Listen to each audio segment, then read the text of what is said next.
BJP రథయాత్ర చేస్తుందట రాష్ట్రంలో 119 నియోజకవర్గాలు కవర్ చేసేలా ప్లాన్ చేస్తారట. ఈ నెల 5 నుంచి ప్రారంభమయ్యే ఛాన్సు. సీనియర్ నేతలు కేంద్ర పెద్దలు పాల్గొనేలా డిజైన్. అత్యధిక ఎంపీ స్థానాలు గెలుచుకోవడమే టార్గెట్ అట బీజేపీకి.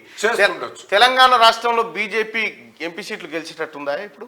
కొన్ని గెలుస్తుంది. ఎన్ని గెలుస్తుండొచ్చు అందాదా? నేను వేరే అంటలేను, ఉన్న మాటనే. మరి హుస్నాబాద్ కాన్స్టిట్యున్సీ ముచ్చాడు చెప్తాను. నువ్వు పోయిన ప్రచారం చేస్తాను. నేను కూడా ఆయనకే సపోర్ట్ చేసిన, దండం పెట్టిండు, నాకు దీవించు అన్నాడు ఒక నెల రోజుల ముందుగా. అయితే నువ్వు గెలుతావా ఇప్పుడు అన్న, ఎట్లా గెలుతావు అనే దానికి కూడా నేను చెప్పిన. బ్రహ్మణ ప్రభాకర్ నువ్వు 3వ నెంబర్నే ఉందువు, కానీ ఇప్పుడు నువ్వు మొదటి నెంబర్కి వచ్చినావు. ఎట్లా వచ్చినావు? మా సురేందర్ రెడ్డికి టికెట్ ఇవ్వలేదు బీజేపీ నుంచి. జన్నపరెడ్డి సురేందర్ రెడ్డి టికెట్ ఇస్తే ఇబ్బంది అయ్యేది కొంత. అయితే ఆడ టీఆర్ఎస్ బీజేపీ రెండు మిలాఖత్ అయిపోయి ఈడు గెలిచకాడ వాళ్ళు గెలిచకాడ వీళ్ళు కొంత ఇంటర్నల్ గా జరిగిందని అంటారు. మరి ఎంతవరకు మనకు జరగలేదు.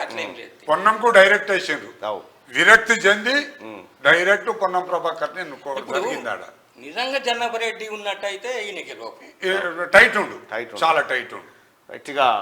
మరి ఇప్పుడు ఎన్ని సీట్లు గెలుస్తుంది అంటున్నావు భారతీయ జనతా పార్టీ ఈ రాష్ట్రంలో? 17 ఇట్లల్లా కొన్ని అయితే గెలుస్తుంది, అట్లే కొన్ని అయితే గెలుస్తాయి తప్పనిసరి.